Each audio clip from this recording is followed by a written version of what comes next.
Thank you guys for coming on this beautiful Sunday day. It always seems to coincide. We go sit in the basement while the birds are chirping inside. But we have a wonderful program for you today, a wonderful list of theses. It's the last of 21 students who presented their theses.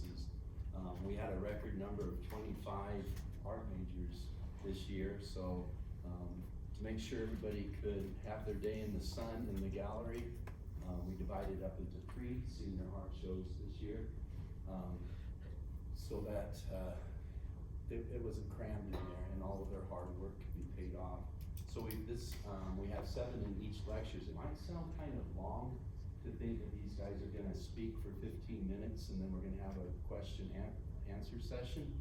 But in our previous 2 lectures that we've had, you don't notice the time going by, quite honestly, from anybody that I've asked. So that was something we feared. So we'll go 4 students giving their talks, and then we'll have a short break, and then we'll come back here the last week. After that, you guys are all invited to come to the JDAC to see in person what they are talking about. We are in the mode of being orators or into the spoken arts, but the visual arts is what we're really into. So they do a great job. They got great visuals going on. It'll help you understand what their work is once you go over there. But the showcase is about 2 blocks to the north. So they've provided refreshments for you, and you can ask them some questions. What we do on this, to get the 3, the questions part of it, to make sure that this flows really well, when Evelyn, who's the first one, comes up here and finishes her talk, she will be entertaining questions. So she's gonna entertain 4 questions. That lively debate is something we like, and if you have a question and you were number 5, please ask her or ask any of them when you go over to view the show. That's why we have the reception, okay? A little guidance on there if you're thinking, okay, what kind of questions should I be thinking of? They've been really kind of schooled into looking at art from like 3 different perspectives. One of them being, how much skill did it take to make the pieces? 2, how inviting were their ideas? So you might think about, where did you get your idea from? And the 3rd one is they'll make comments about how their work is contextual to living today or contextual to contemporary and historical artists. So you should see that embedded in their presentations, but also it invites you to generate some questions for them as well, okay? The thesis program at the college is something we are very proud of, that has been evolving, Turner, for 30 years now, probably, longer than 30 years. And we refine it a little bit more each time, to the point where this is how we really prepare people for an art career, whether it be in studio art, or whether it be in education, or in other different ways of pursuing art. And there's 4 things that they had to do. 1 exists already. It's their show over in our professional gallery. Number 2 was something that they'll have to do in their professional lives to be able to talk about their work. So that is the importance of today's public lecture, so that they know how to articulate what they were doing in their work. And then they have to take that and embellish it to turn it into an academic paper that is 3,000 words long and cited professionally, so they could publish this piece, their lecture, when they're finished. And if not, sometime in their career, they're probably going to have to do this in a different way. If they're writing for a grant or other things you would use that for. And then the 4th thing is to make a professional portfolio, which will have an electronic version of their show and their lecture. Plus it'll have a resume, it'll have an artist statement, it'll have visuals of what their work looks like.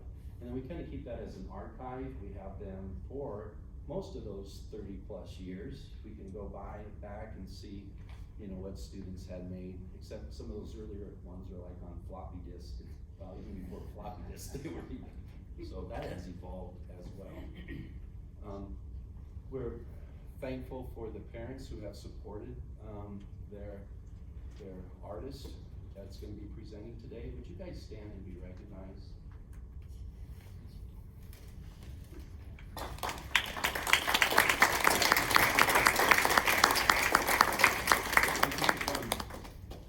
I'd also like to recognize everybody thinking, well, we've already done this twice. Well, we're going to do it again. Would all the senior thesis students stand?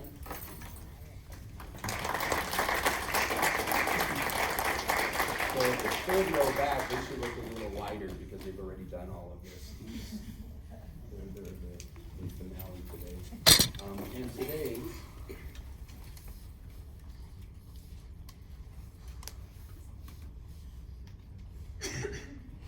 Sloan, would you stand first? Sloan Harper Marcel is going to be presenting. Oh, they're up here. Evelyn Holmstedt. You won't go through this. We're going to. All right, take it away, Evelyn. I think that's all. Tyler has so graciously volunteered for school.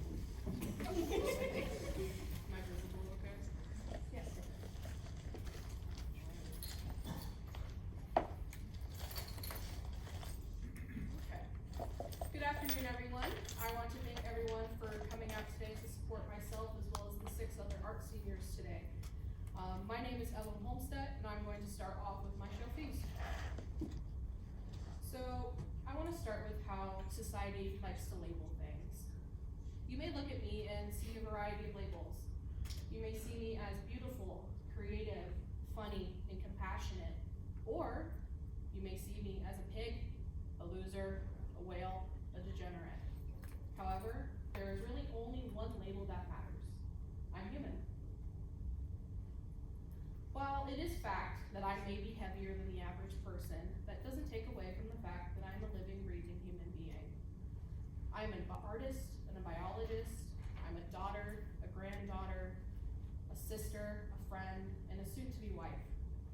But these labels are often not the ones people think of when they look at me for the very first time.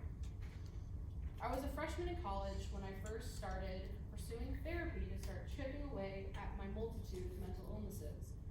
I was diagnosed with generalized anxiety disorder, major depressive disorder, post-traumatic stress disorder, and binge eating disorder. I developed BED as a coping mechanism, using food as a way to reduce my anxiety and stress. According to the National Eating Disorders Association, 9% of the United States population will have an eating disorder. That is 28.8 million people. Eating disorders have the second highest mortality rate of all psychiatric illness, topped only by opioid addiction. It is reported that there is a death directly related to eating disorders every 52 minutes. That is at minimum 27 people every day. In a nationally representative US-based study, up to 23% of individuals with BED have attempted suicide, and 94% have reported mental health struggles that last their entire lifetime. My show Feast is a personification of what foods may look like to someone like me. While the primary theme of Feast is relationships, my show also has themes of decadence and opulence, as well as horror and humor. I like for my work to have an element of camp to it. Mark Twain once said that comedy is tragedy plus time. My show is a result of my tragedy. I want my work to make you uncomfortable. I want my work to remind you of the tragedy that is inherent to living, but also to find solace in it. That is how I feel when looking at the work of Jessica Stoller, a ceramic artist who uses her work as a way to show feminine beauty mixed with the grotesque. Her work captivates me, and I want to be able to captivate others with my own work.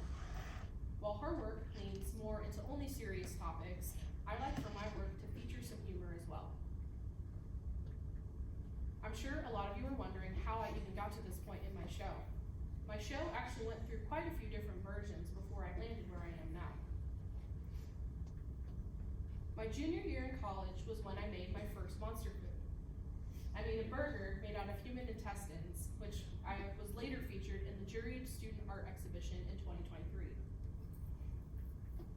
It was then that I decided what my senior show would be about, but at the very beginning of my senior year, I wanted to explore my options, so I did. I had started working on pieces to represent relationships between people using human organs as symbolism, but I eventually got bored and went back to the monster food idea. I didn't really have the most solid idea of what kinds of foods I wanted to make, so I started with the proof of concept making a monster apple. Unfortunately, that little guy never saw the light of day and broke very early in the process. I was inspired by David Gabuli, another ceramic artist who likes to make work that a person can find humor in, especially with his frog foods. He has a plethora of food types ranging from pies to chocolates to burgers to mac and cheese.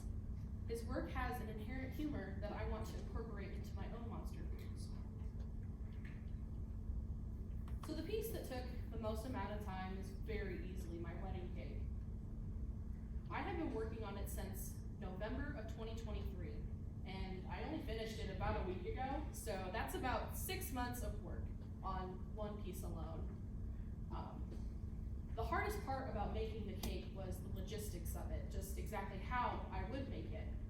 I knew I wanted it to be large, since I wanted it to be a centerpiece, and I knew I wanted my cake to be intimidating and elicit discomfort. It was hard enough deciding how to even start on such a large project. It is my largest ceramic project to date, and with ceramics, the larger the piece, it just makes it that much easier for everything to go wrong.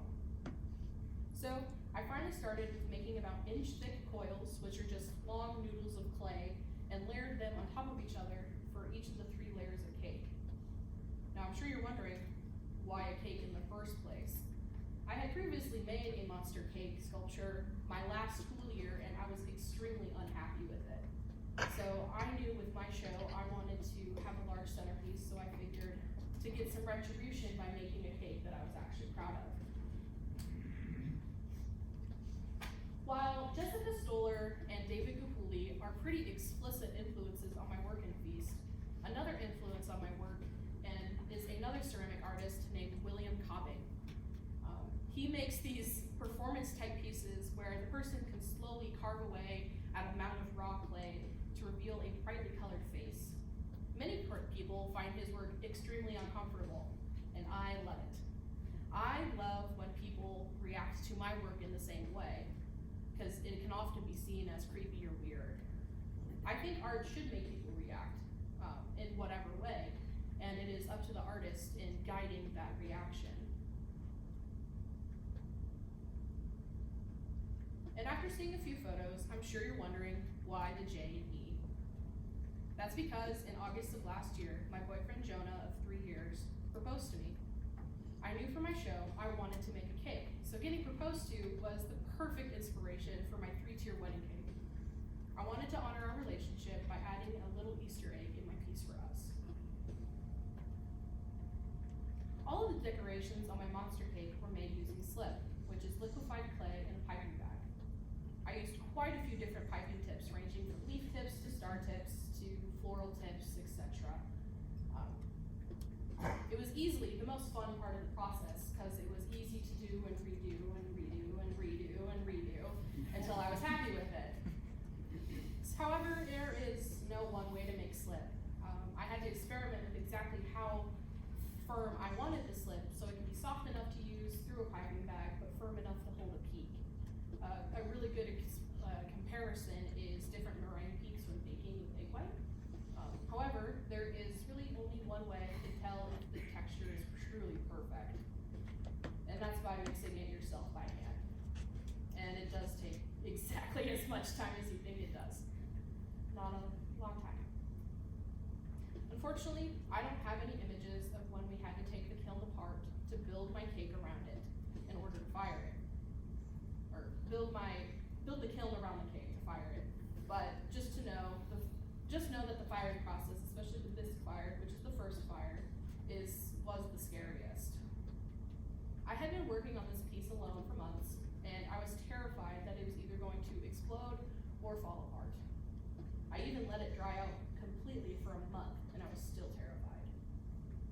For whoever is not familiar with clay as a medium, a huge part of it is moisture management, meaning how much water is in the clay itself.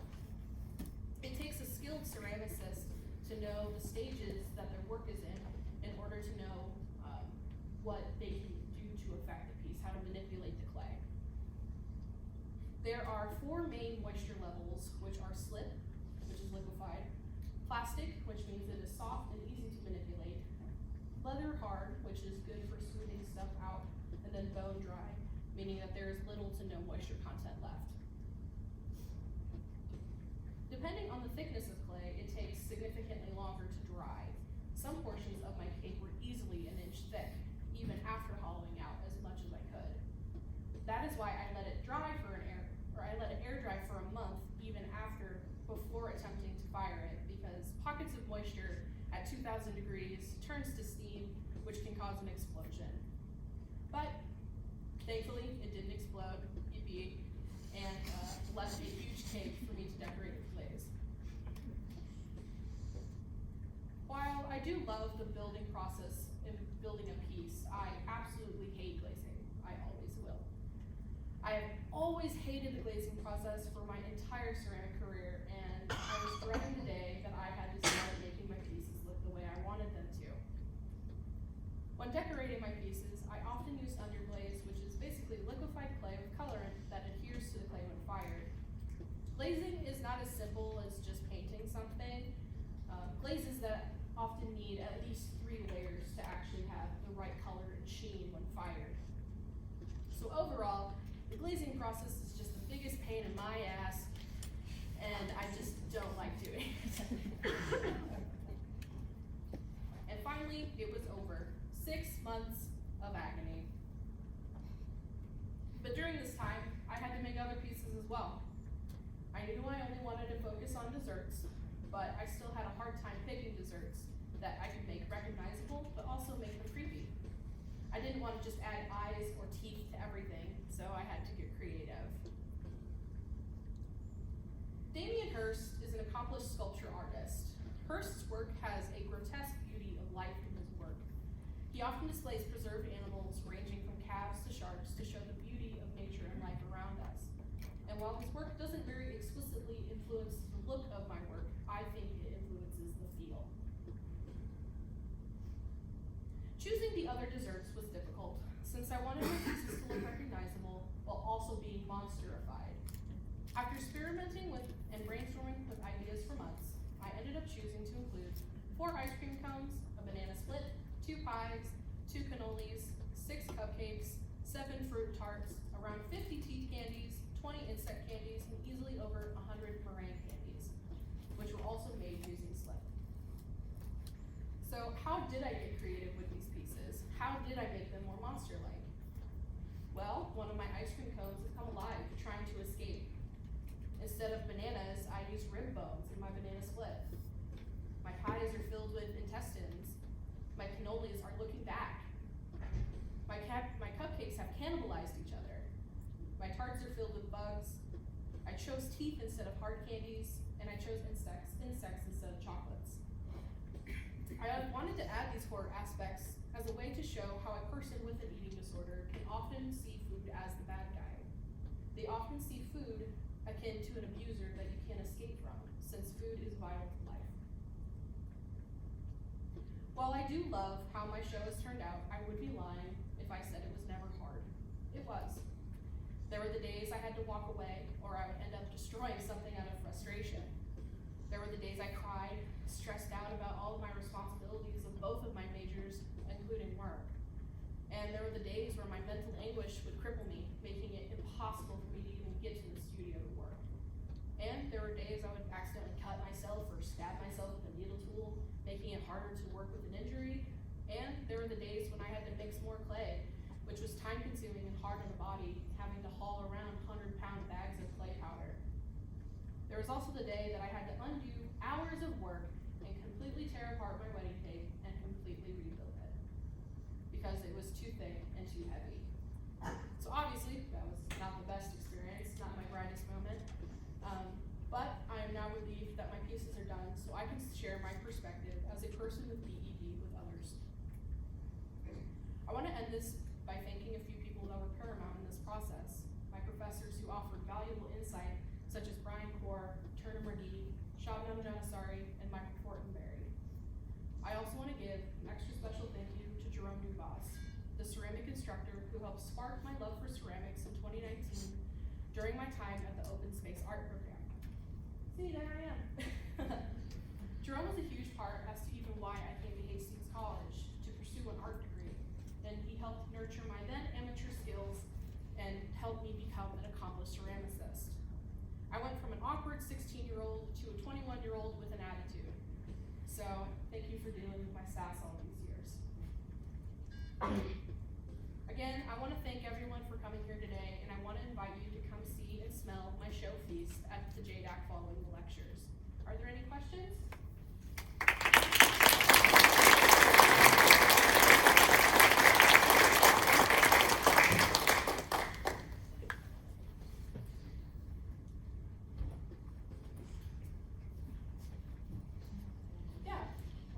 When you were doing this and the process of it, was it therapeutic? Oh, absolutely. I was gonna say, did it make you, just to have that kind of physical,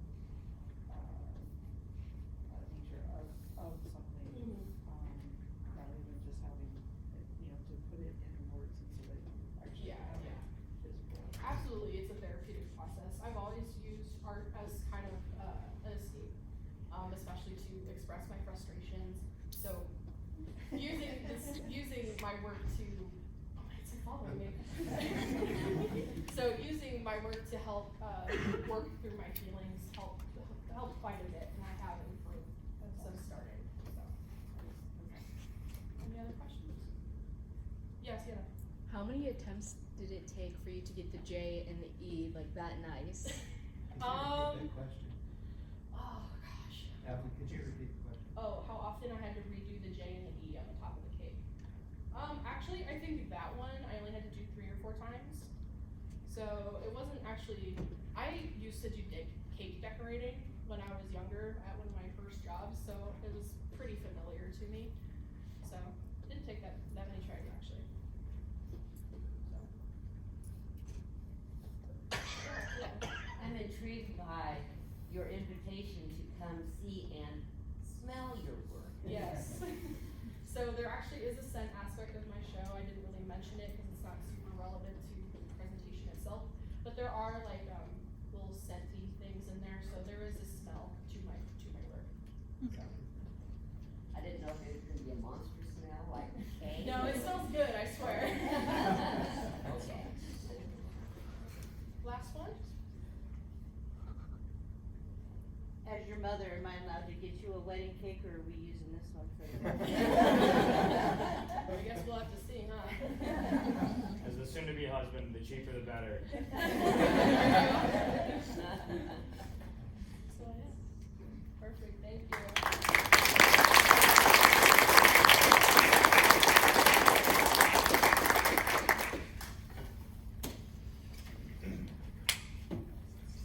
You said as a wedding cake, there's gonna be a lot of dental bills. That's their problem, not mine. Mary's exhibition, Experimental, is a digital showcase of complex comic compositions. Baum's work explores a person's ability to ask for help and how that can affect their lives. Before you begin, my name's Jerome Dubas. I teach ceramics, I teach art history, and I'm this year's director of thesis. That position rotates amongst the full-time faculty. With me is Turner McGee, our printmaking and drawing professor, extraordinary. In the past, he's been head of the department, he's been our history professor, has worn many hats. Brian Core is the head of the department and glassblowing professor at Hastings College, and Michael Fortenberry, who is our sculpture and 3D design professor, and Shabnam Janasari, who is our painting and 2D design professors. Mary, you take it away. Hello everyone, my name is Mary Baum. I'm a graphic novelist based in McCook, Nebraska, and today I will be talking about my webcomic, Experimental. Growing up, I was always making art. I was constantly doodling in class to the point where I found it harder to concentrate from school, I turned on a YouTube video or movie and continued to draw. I drew a lot of different things, such as fan art of shows I enjoyed and YouTubers I admired, as well as comics with my own original characters. But eventually I would lose interest in those stories and characters and move on to new ones. And then I'd lose interest in the new ones and rinse and repeat. In high school, I found myself making a lot of superhero comics after hyperfixating on Marvel and DC content. However, the story that I wrote the most was different from the others. Unlike my other stories, I didn't feel the want or need to abandon it. Even if I took a break from it, I always ended up feeling a need to go back to the story and the characters in it. So when it came time to decide what to make for thesis, I knew I needed to make something that would include this story.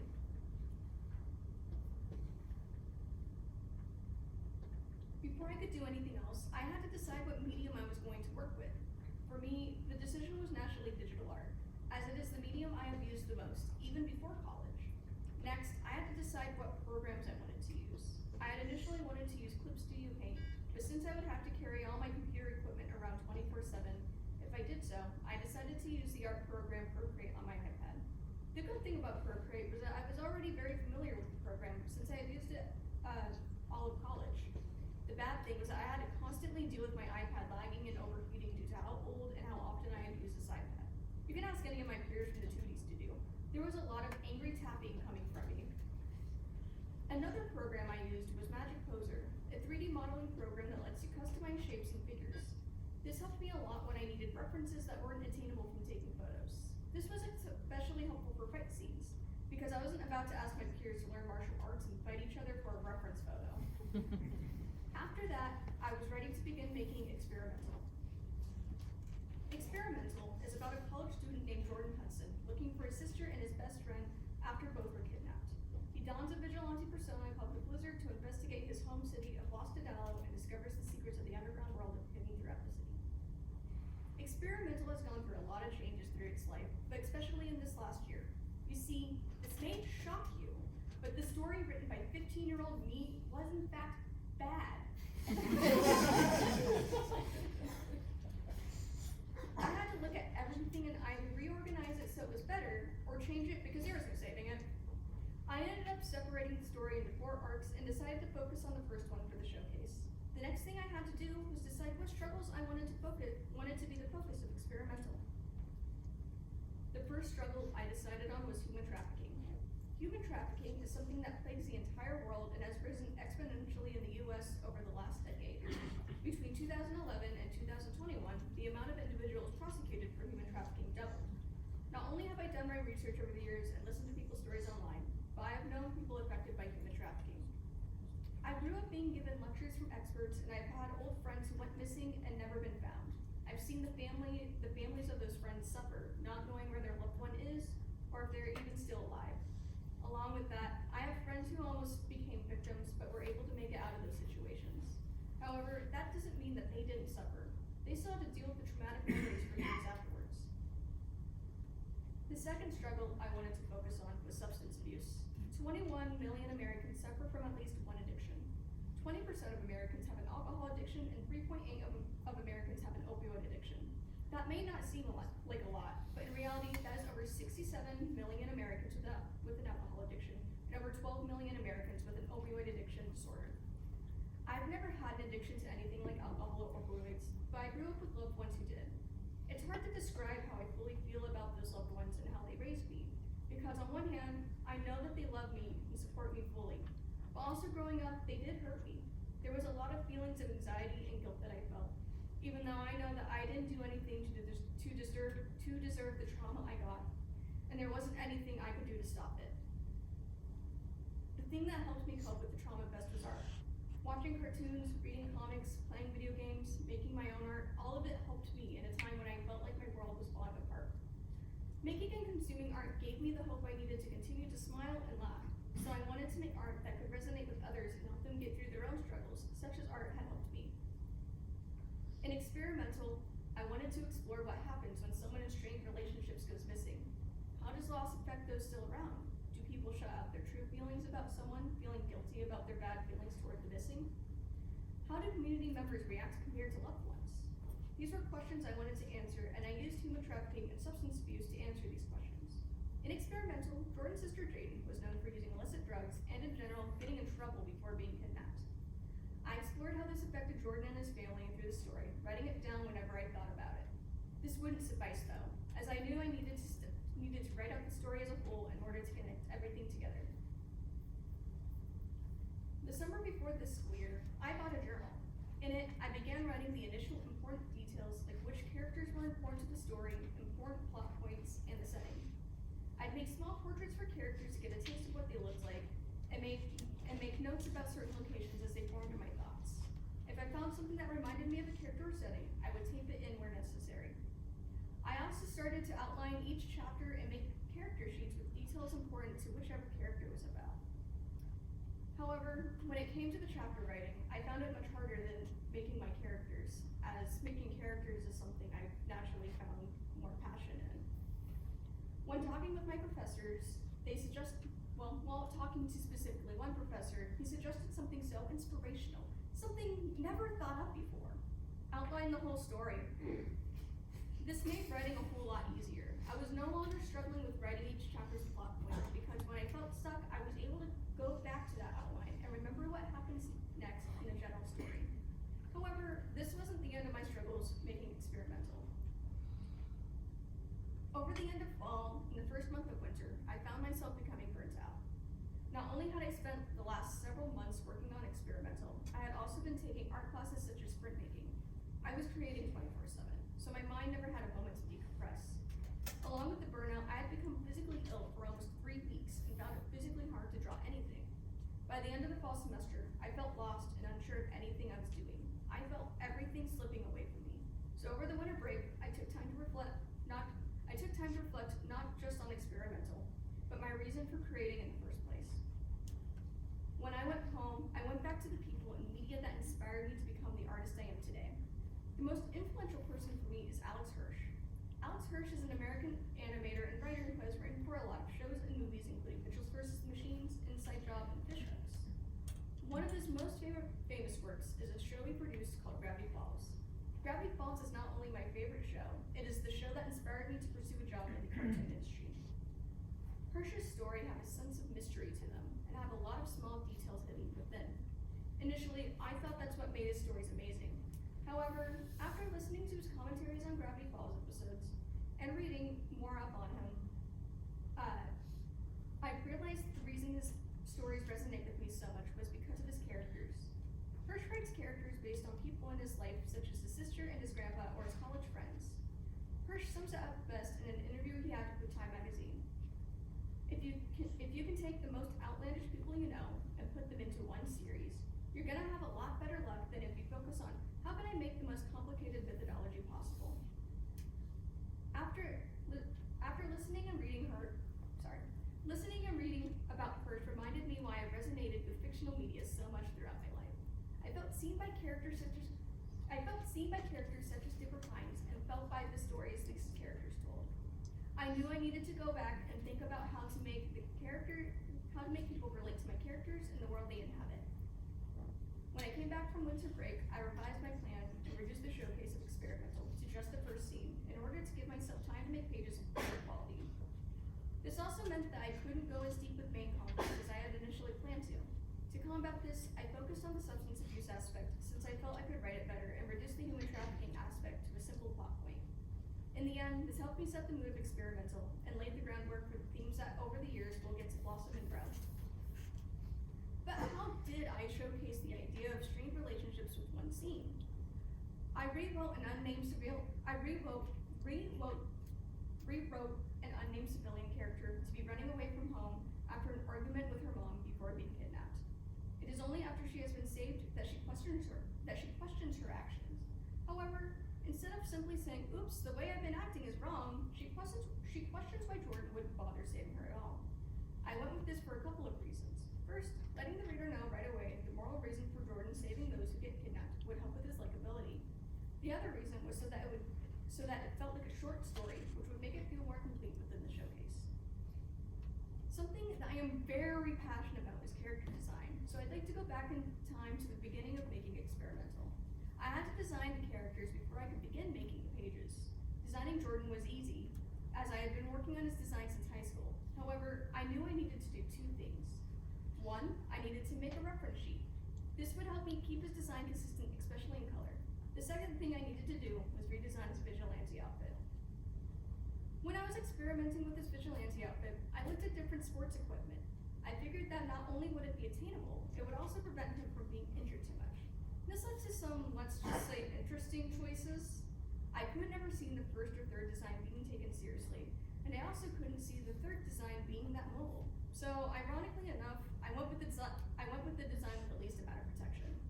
The second design. After choosing the design, I made small changes to both the casual and vigilante outfits and made a reference sheet. I didn't feel the need to experiment with his casual outfit since it was something I had messed with a long time before the school year even began. I just changed some small details that had never been consistent. Persona is a game series made by the game producing company Atlas. Persona is best known for its compelling storytelling and its artistic style. Persona has a distinct style that uses heavy contrast between black, white, and a color, which is different for each installment of the series. The line art within the style is very thin, especially on characters, but thicker lines are used to bolden something such as eyes on a character or the border of a word bubble. When it came to character design, I used Persona as example, and outlined only using one size of brush, but thickening areas that would help make the characters more expressive. Not only did Persona influence my art style, but it also influenced my composition. I looked at things like battle visuals in the game's openings, and thought about how I could use it for panel composition. That resulted in a lot of fun different panels that made pages more visually interesting than if I had just used boxes. When I had shown my professors pages with these types of panels, they encouraged me to experiment more with untraditional panel compositions, and encouraged me to look at and change previous pages. Rewinding a bit to when I started drawing the pages, I had initially gone for a black and white color scheme. This was because I had believed that it would make the coloring process faster, but it actually did the opposite. Figuring out not only how to make everything not blend together was hard for me, and I eventually found it faster for me to use a more colorful palette. I also originally designed my pages vertical, but I didn't enjoy this, so I switched to the traditional Western comic page style. At the time, I got feedback on my pages as well, and made changes when necessary. The biggest example of this can be seen from my first page. It was one of the most redrawn pages, a total of 3 times. The final product split the original first page into the first 3 pages, and combined with parts of the original page 2. Redoing the pages was also necessary, not just from a page quality perspective, but also necessary to make the changes needed in the story once I decided to focus on the first scene of experimental.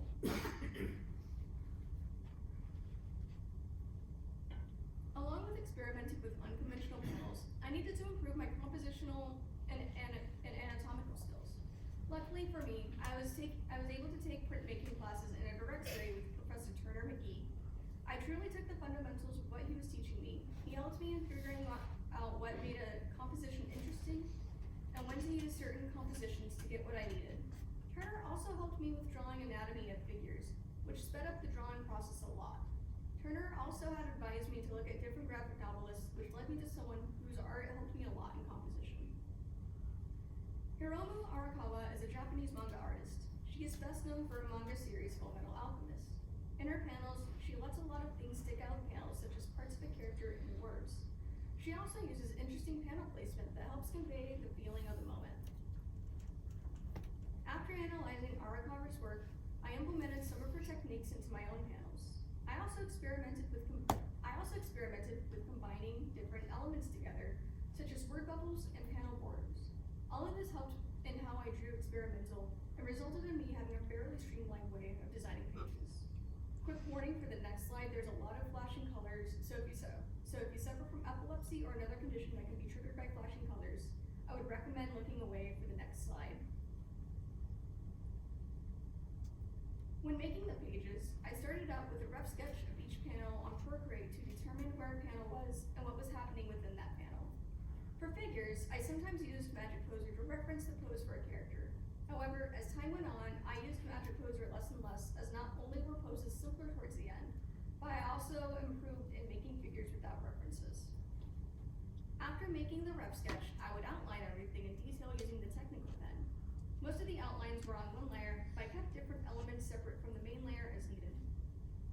was really easy, especially towards the end, since once I colored a setting or character once, I could just color drop the colors on the pages afterwards. I was also able to color drop from reference sheets such as the character sheet I made for Jordan or the ice gun that he uses within the story. Finally, I'd add details such as texture, shadows, and small things I'd forgotten.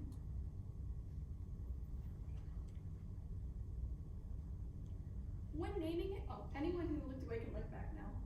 When making experimental, I did not expect the name to reflect my own journey while making it.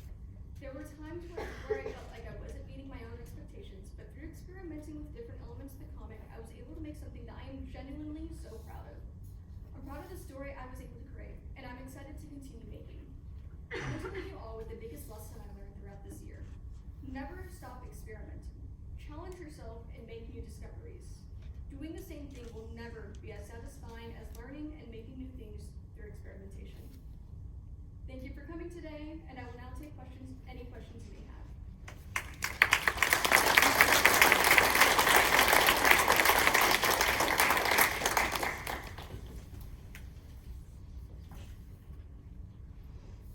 Babe, did you have to use specific dimensions for your comic?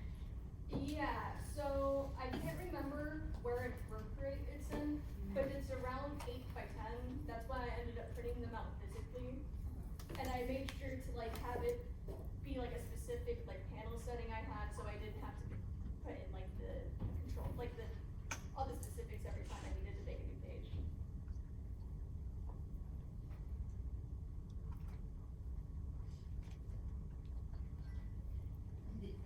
Obviously you're telling a story.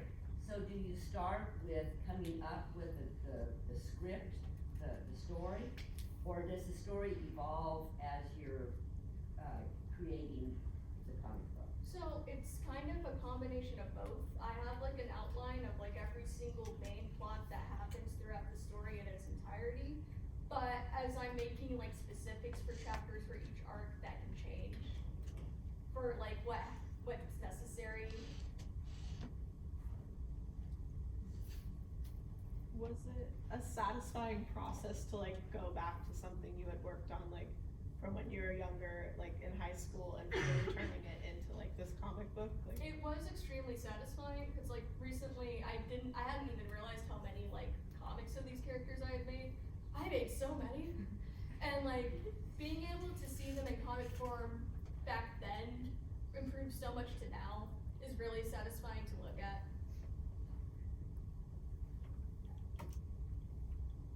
How much of you comes through the characters, or is there a particular character that you kind of feel is you? I think there's parts of myself in each character that come from different ages. I think that my main character Jordan has a lot of what I felt in college in terms of attitude, and it's also a lot of aspects of his personality are also taken from a lot of my college friends. It just depends on the character, how much of it is me and how much of it has a personality from someone else I knew.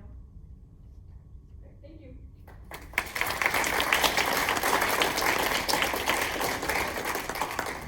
Sloan's installation is a mixed media exploration of visual storytelling and world building, inviting the viewer to interpret how real life fears and wishes inform the creation of fantastical worlds. Hello, my name is Sloan Harper Marcel, a weird fiction horror artist and author from Omaha, Nebraska, and my exhibition is titled Isira, A Speculative History. It is a folk historical gallery following a 20-year period in the history of a country I have created for a larger narrative project titled Leviathan Child. Leviathan Child is a work of speculative fiction. The term speculative fiction was coined in 1941 by Robert A. Hyland, the author of Starship Troopers and Stranger in a Strange Land. He coined the term to initially define science fiction stories that he said had a focus more on the human reaction to problems created by new science and technology, rather than marveling at the new science and technology itself. Though he initially excluded all other forms of fantasy, like horror, dystopian fiction, etc., from the original definition of speculative fiction.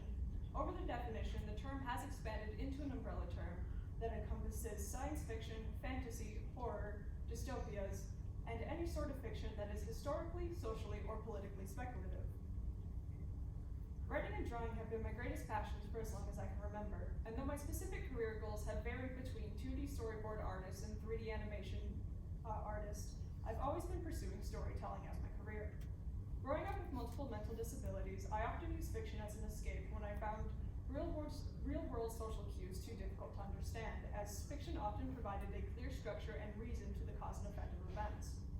Due to my dissociative disorder, I also found more comfort in surrealism and horror at an early age. Leviathan Child is one of my 3 main narrative projects that I am writing, and I began drafting it in late 2017. The narrative falls into what we call the slipstream genre, which means it straddles the borders of multiple genres while simultaneously being a work of literary fiction. Leviathan Child is a blend of the gothic, historical fantasy, political intrigue, horror, Regency romance, and my favorite niche genre term, weird fiction. It's deeply inspired by my love for fantasy action stories like The Witcher by Andrzej Sapkowski and the video game Bloodborne, as well as richly detailed literary fiction like War and Peace by Leo Tolstoy. The world of Leviathan Child is a fantasy world that mirrors much of Earth's history and laws of physics, as reality is both a convenient jumping off point and it is literally impossible to create something out of absolutely nothing. Using writing as personal expression, I wanted to write from my experiences being disabled, queer, and Jewish. So when creating the history of a fictional world, I needed to find a balance between emulating real history and creating more idealized social structures. For example, a common trend in speculative fiction lately, especially when written by LGBT authors, is the presence of a queer normative society as opposed to the heteronormative society that we currently live in. For those unfamiliar with those terms, heteronormativity is a term that denotes the cultural expectation that people will only or should only engage in monogamous heterosexual relationships. Queer normative is the inverse of that, denoting a fantasy world where homosexual relationships, polyamory, and gender transition are not stigmatized. There's an understandable appeal when writing these types of stories, especially considering our current tumultuous political climate. But if you're an author like me and have to plan out 20 years worth of backstory for 5 years worth of on-page plot, there are a couple of hiccups to this type of writing. The first and most obvious is that it diminishes the possible conflict within a story, but if there are other avenues of conflict within a story, this is less of an issue. What I took issue with, especially since I am writing a historical fantasy, is that when you remove the history of oppression from a demographic entirely, much of the history, culture, and terminology used by and to describe that demographic will be lost. For example, many of the characters in the narrative are Jewish, but if anti-Semitism didn't exist at any point in history at all in the world, half of the holidays from Judaism would be missing. And also, many terms for various disabilities were not coined until the 20th century, even though this fictional world is based in the 19th century.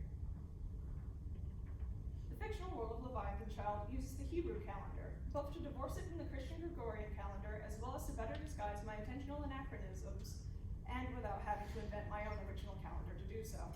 Also, to make my disabled heart happy, I made the authorial decision that the introduction of magic into the setting has propelled the fields of science and medicine closer to the 21st century.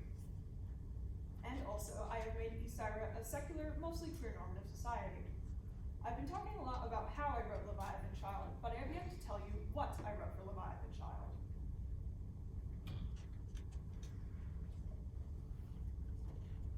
In the history of the world, starting in the year 4657 or 896 in the Common Era, a massive sinkhole known as the Rend opened on the peninsula of Ysira and unleashed a deluge of magic and monsters into a world where they were previously considered only to be legend. The Rending, as it is called, drove most of the population out of the peninsula, leaving it an eldritch wasteland for centuries. To the southeast of the Ysiren Peninsula is an island nation by the name of Brennus. Before the Rending, humans were able to cast magic using rituals similar to real-life witchcraft and religious practices. But after the Rending, some humans began being born with the ability to cast magic innately from their bodies, for example, like a Dungeons & Dragons wizard casting fireball from their hands. This new way of casting magic is called thaumaturgy, and the specific genetic mutation that allowed for thaumaturgy causes magical enzymes to grow within a person's bone marrow. This genetic mutation was often comorbid with another harmless genetic mutation dubbed the stable stone mutation, because it made it so that the irises of the thaumaturge never reflected any color. and thaumaturges born without this stable stone mutation were observed to have dangerous, out-of-control magic. Even when the stable stone mutation did occur, a thaumaturge was never considered to be at the peak of health. The magical enzymes in a person's body replenish at a constant rate that is varying depending on the individual, but if the magical enzymes are not cleared out by a casting of magic, they can fester and lead to the development of lymphatic diseases, bone and blood cancers, and seizures, just to name a few afflictions. Likewise, the rapid depletion of these enzymes can lead to the development of autoimmune diseases or just outright kill a person from shock. Despite these dangers, there is an obvious utility to magic all around the globe, and which each new generation being born with more and more thaumaturges life adapted. Centuries after the rending, in the year 5382 or 1622 CE, the King of Brennus was attempting to save the country from economic depression and needing natural resources, decided to try and colonize a section of the Isarid Peninsula, feeling confident in their understanding of thaumaturgy and newly invented firearms to protect them from the monsters there. Brennus sent an expedition to the eastern region of the Isarid Peninsula. This region, named Zimhara, was rich in lumber and minerals, but its northern half contained the Ren, making it a massive risk. When the expedition arrived on the southern coast, they were surprised to discover humans still living there, and in fact, living alongside non-human creatures such as elves and fairies which had come through the Rend. After a series of negotiations, the Zimharan state became a vassal state of Brennus. Between 5382 and 5491, or 1708 CE, the central and western regions of Volkfeld and Morolov were also made into vassal states of Brennus. As the decades passed, fear-mongering and anti-thaumaturgy sentiments continued to grow, and in the year 5534, or 1751 CE, the King of Brennus passed a series of laws forbidding the practices of both thaumaturgy and ritual magic, and calling for the expulsion of all non-humans, partial humans, or visible thaumaturges from mainland Brennus. Due to the presence of the Rend on the Isarid Peninsula, thaumaturgy was deemed a necessary evil for life there, and these laws were not extended into the vassal states. Instead, the Brennic Inquisition began regularly conducting surveys in the Zimharan region to determine whether or not technology has advanced enough to succeed thaumaturgy. Considering how important thaumaturgy is to Isarid culture, which much of the population being thaumaturges or partially non-human, thought was sparked for its Isarid independence from Brennus. Finally, in the year 5630, or 1870 CE, the Brennic king caught wind of an alliance proposed between the heir of Zimhara and the heir of McDowell, a powerful country to the south based off of ancient Mesopotamia. The Brennic king visited Zimhara under the pretense of negotiating independence, but instead invaded the capital city, slaughtering most of the royal family and beginning the Isarid Independence War. The United Isarid Militia won the Independence War 5 years later in 5635, and due to the deaths of many members of all three royal families during the war, the central and western regions united under the name Isarid after the peninsula and under the rule of Adina Morgenstern II of the Morolov region. The Zimharan region initially planned on becoming its own state independent of Isarid, but roughly a year after the end of the war, it was also annexed into Isarid. The gallery follows the history of Isarid between the end of the Independence War and the death of their first queen, Adina Morgenstern II, in the year 5656, or 1895 CE.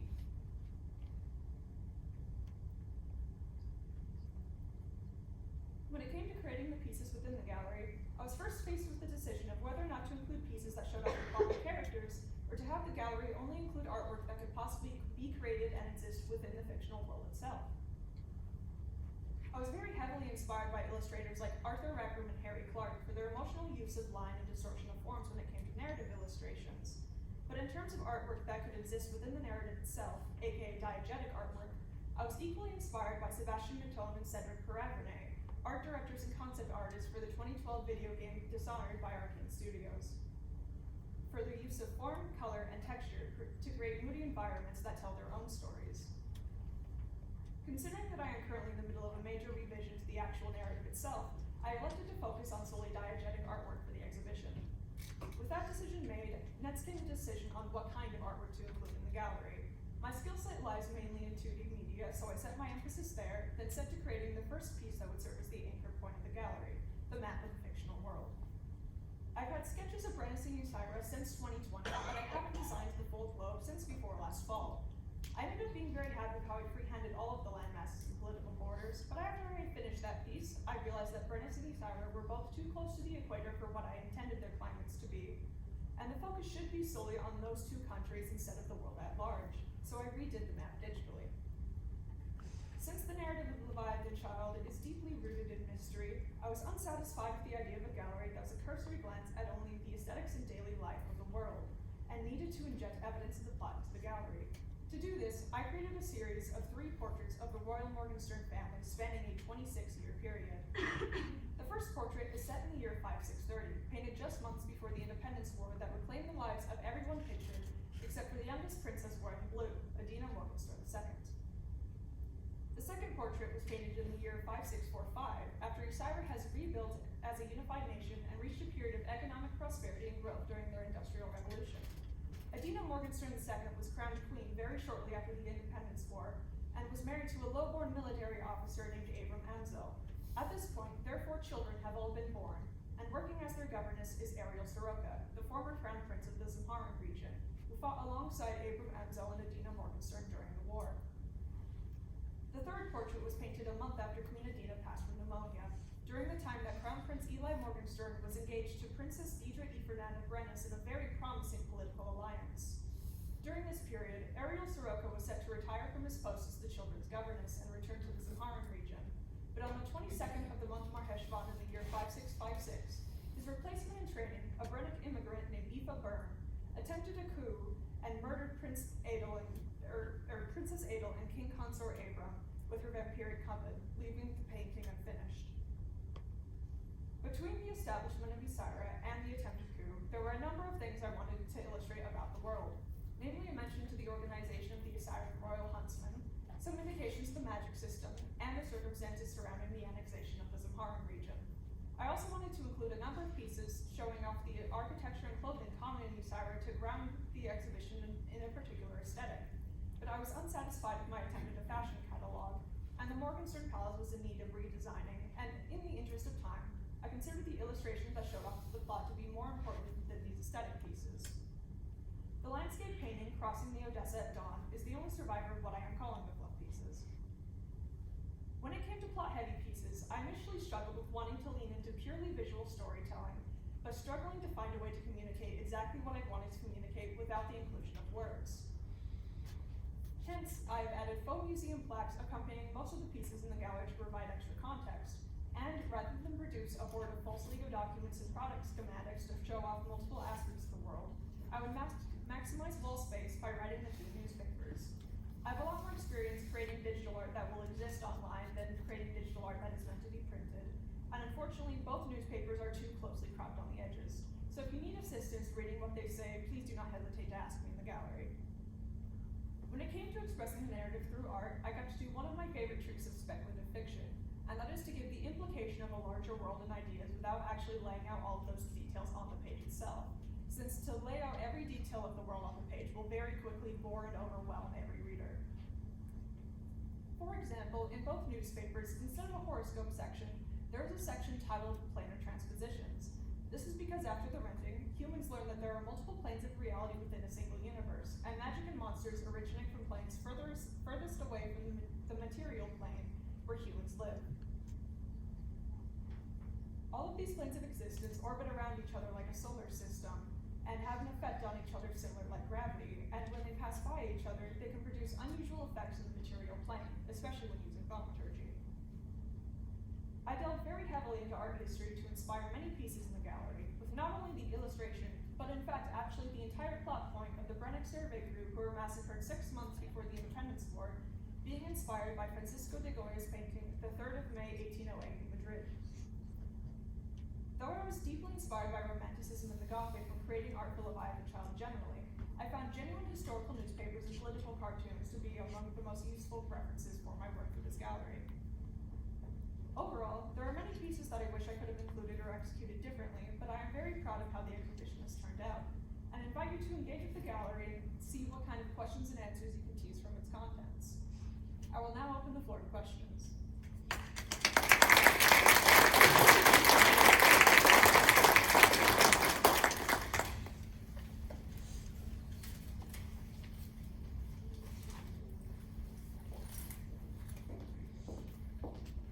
Here.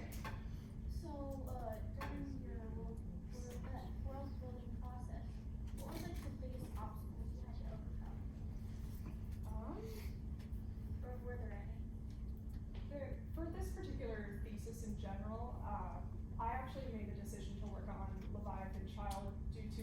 that I had in my first thesis project.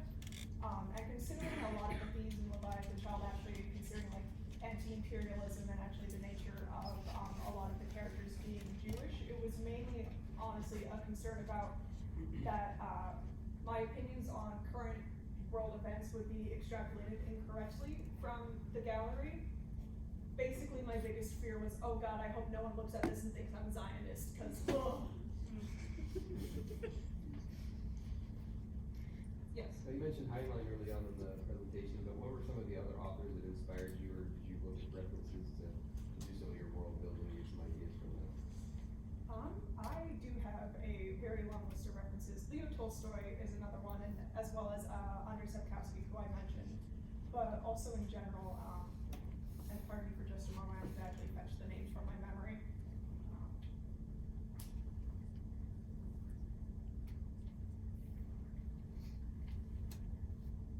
I cannot recall the author's name, but the author House of Leaves is another big inspiration in terms of like a lot of the more surrealism and horror sides. Otherwise, I actually take a lot more inspiration from like film directors and video game directors. For example, like Hideaki Anno, who directed Shin Godzilla and Neon Genesis Evangelion, David Lynch of Twin Peaks fame, as well as a horde of like graphic novelists.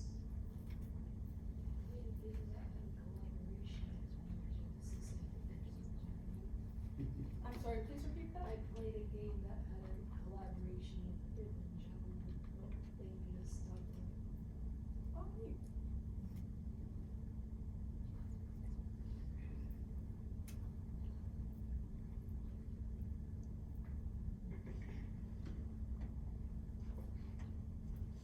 Yes. Would you prefer to have this tale told in a video type presentation or a video game, or as a print in print, or what format would you ultimately see for telling this complete tale? I'm actually still currently deliberating on that. I'm leaning towards a mix of either full prose or some sort of graphic novel, with an emphasis on the novel part, mainly just because of the way my brain works. It is purely visual processing. Whenever I am writing, I'm literally just describing the movie that is playing within my head. And so I do rely on very heavily on all of that visualization, but also there are some things that I have trouble communicating with just visuals, hence I would like a balance of text and images.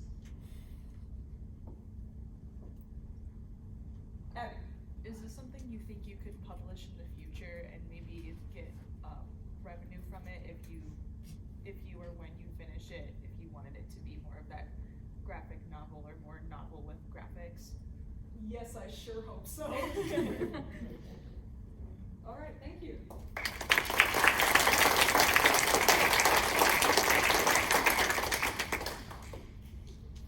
Allison's work is a collection of oil paintings that explores interpersonal relationships and how fragile human life is. Her work pulls and distorts human skeletons, stripping them bare to encourage self-reflection on the value we put upon our relationships.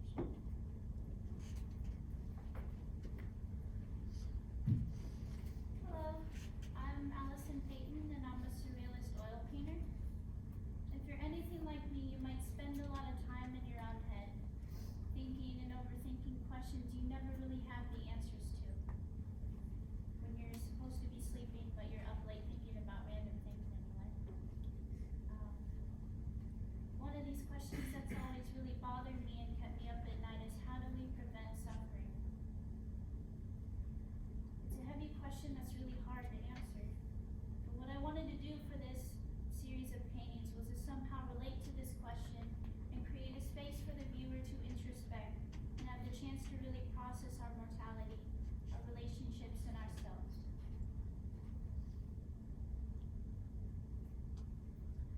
When I first started experimenting, I made 2 different practice paintings. The first thing I tried to do was to see if I could paint what different types of relationships looked like. The challenge was, how does someone paint a relationship, and how do I make it relate to everybody? How do I make this into a universal idea that anybody in the world can attach to? I kept struggling to find an answer to this. exhausting feeling of being so unsatisfied to the point where I thought that I had forgotten how to paint, and that I was somehow a fraud for not knowing how to put my ideas into a painting. The biggest problem I had with these works was they were coming off as too illustrative, like a storybook, where I wanted them to be a traditional painting. And because of this, it sent me back to rethink my whole approach. So what I did was I went back to square one and told myself, okay, this isn't working, so let's try something else. Let's go back to the things that inspire me and see if I can clarify some of my thoughts and ideas. So I'll go back and look at these seemingly random things like poems, quotes, speeches, interviews, books, my stories, and other people's stories. In short, I was doing as much research on everything and anything I could find, because when you try to study life and death, it forces you to expand your perspective and rethink what you know. And so that's what I did, and here and there I made silly little sketches of random ideas that popped up, and I ran through them through Procreate, which is a digital art app, and I started testing different colors, different moods, different compositions, to try and find what felt right and would achieve my goals for each painting. And slowly paintings would kind of create themselves. I'd have a general idea of how the painting would turn out, but there's always some surprises here and there. Sometimes you see something cool and want to try it out, so you do. Sometimes you hear somebody tell you something so profound and just boost your motivation and keep working hard. Something that I think most people don't often think about is that artists often don't just focus on the technical labor of what they do, but the intellectual and emotional labor of it as well. Every time I walk into the studio and see someone else's art or someone else working on it, you can almost feel the other person's drive and intent going into it. And it's such an inspiring thing to see just how much others will bleed their hearts into their work, and it causes you to push and want to do the same.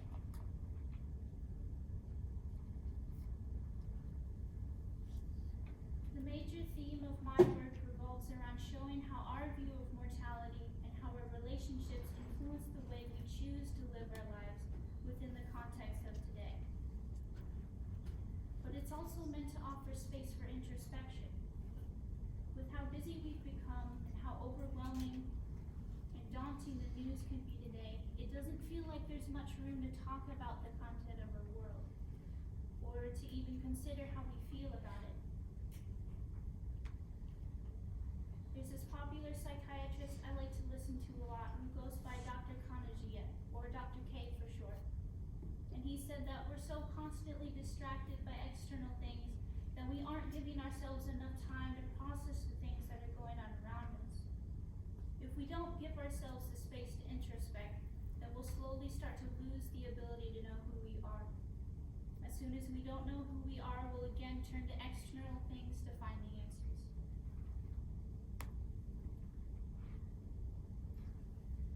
What I try to do in these paintings is make skeletal figures that are stripped of everything that makes a person's character recognizable, as a constant reminder that we all have a shared, limited amount of time on this earth, and it's important that we carefully choose how we spend this time.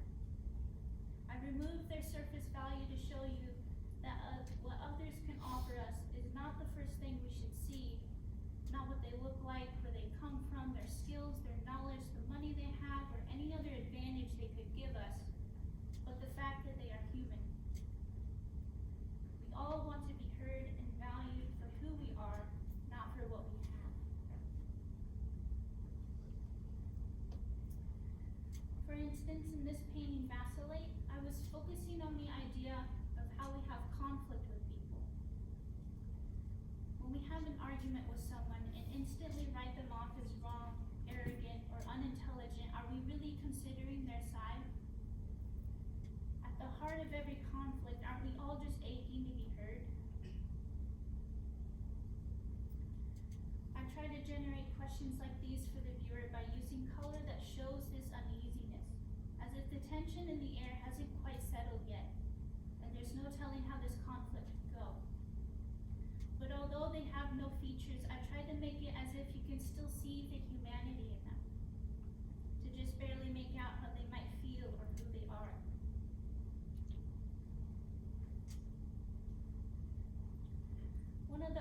I was looking at a lot for inspiration was the Polish painter Zdzisław Beskiński.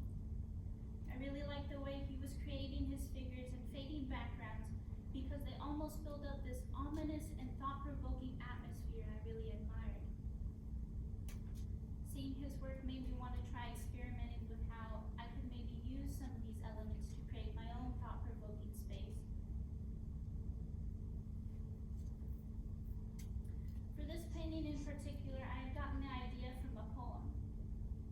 Most poems I find are really hard for me to dissect, but this one, it felt so easy to understand that it was like a slap in the face. This poem deeply resonated with me. And this poet uses the power of the written word to express the selfless love between two people. And it's a very emotional piece, so please bear with me. This poem was written by Ada Limon, called The Raincoat. She tells the story of how she grew up with a crooked spine and slowly realized just how much her mother was willing to sacrifice for her.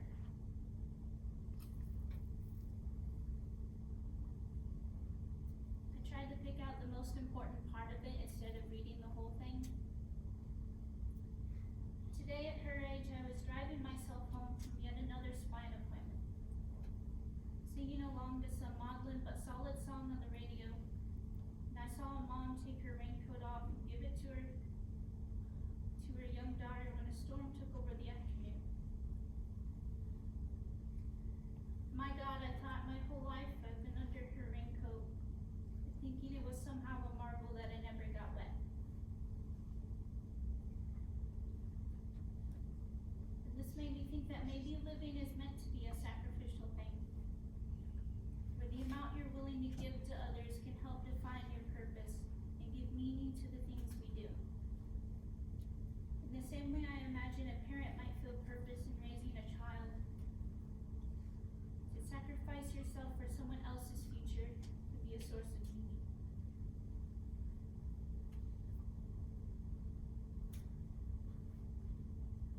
One of my other favorite artists I looked to was the Scottish painter Ken Curry. His work also focuses on the theme of mortality, and I was trying to study how he formulates his ideas into something that's very active for the viewer to look at. His work always begs some sort of question about our humanity, and that's similar to what I strive for in my work. He also helped to clarify for me my purpose in making art, and that was to be able to give the viewer something tangible to really think about and change one's perspective. As I went on making paintings, one of the things I noticed was that I found myself slowly using less and less references and thinking about the morality of using skeleton photos to use as reference for a painting. I started asking myself if it was possibly a disrespect to these people who have died to be painting their bodies at all.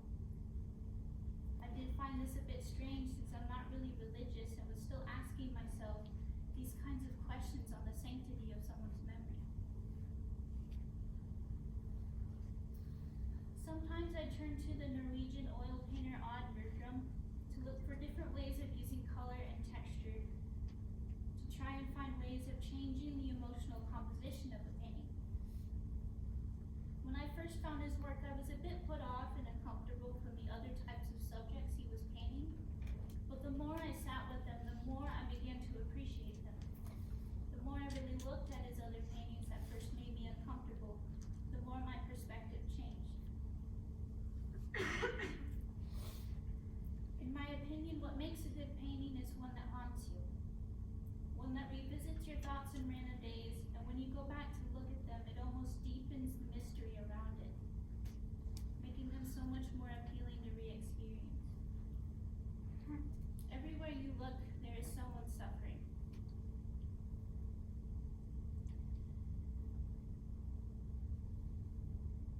For a long time, this has bothered me because I felt like I can only understand half the problem and never enough to solve it.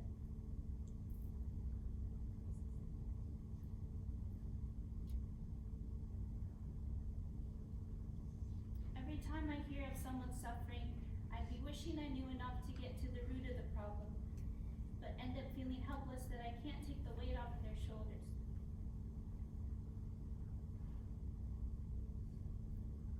I thought for the longest time, what can I do? All I'm doing is making art.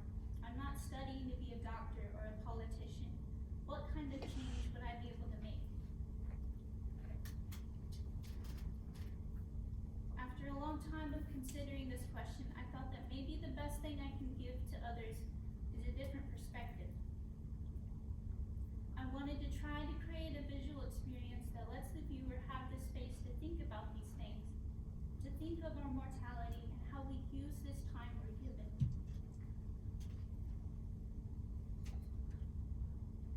With how fragile and short life is, at this moment in time, are we really living? Are we showing our loved ones that we care? And are we showing strangers the same humanity?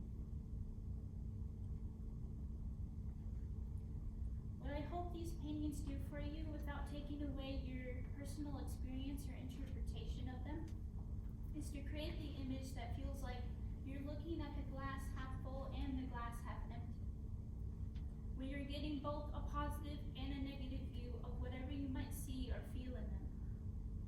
Overall, I hope you can find what you need, find clarity, and have a stronger desire to want to understand one another. Thank you.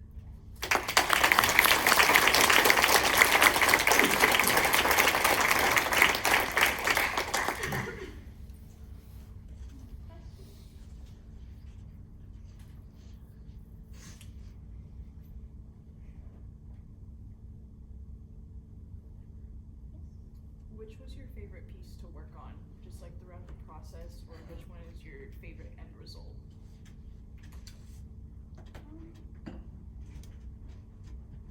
I think it was Vacillate, the one where they had the conflict, because I really enjoyed working with all the colors and having to go back and see how all those other artists did it from their perspective.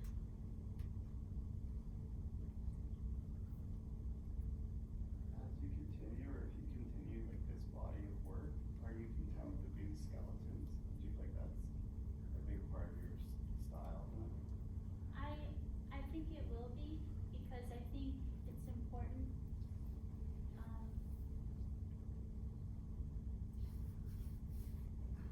I think it helps to serve as a constant reminder that we have a limited amount of time, and it's very easy to work with. And I think when you first think of a skeleton, it's very like spooky or cool or whatever. But you also give a character that anybody can attach to, is what I find important.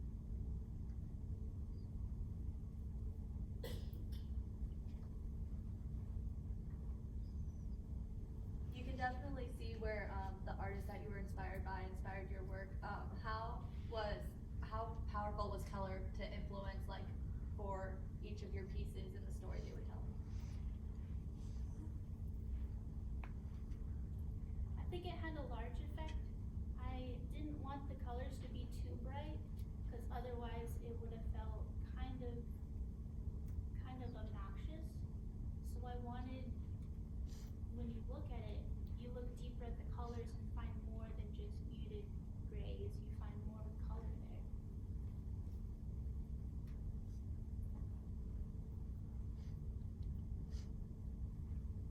Was there any piece that you particularly struggled with, whether it was the process of it or the emotional content behind it?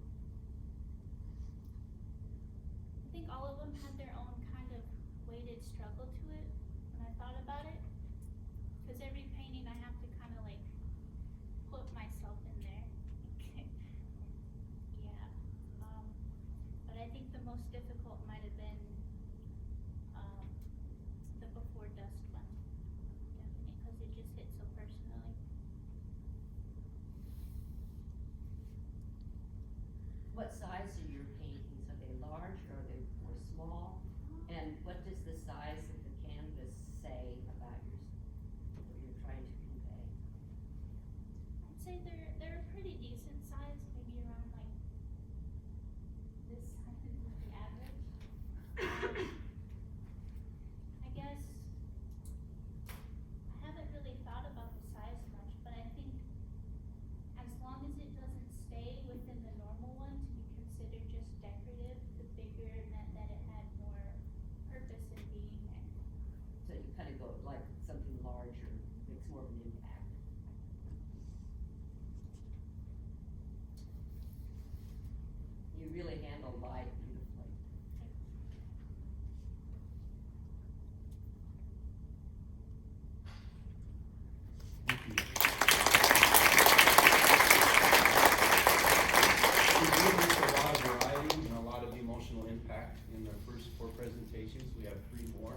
as professors, we would like to have the opportunity to have students more in our studio, that we can make more contact, more growth with them. But the beauty of a liberal arts college is you've noticed all the references to other types of learning that shows up in their work. So I'd like to celebrate other professors that are here. Could you please stand, Amy? Anybody else? Yes. It's awesome to find support from your colleagues in other departments, and usually every presentation.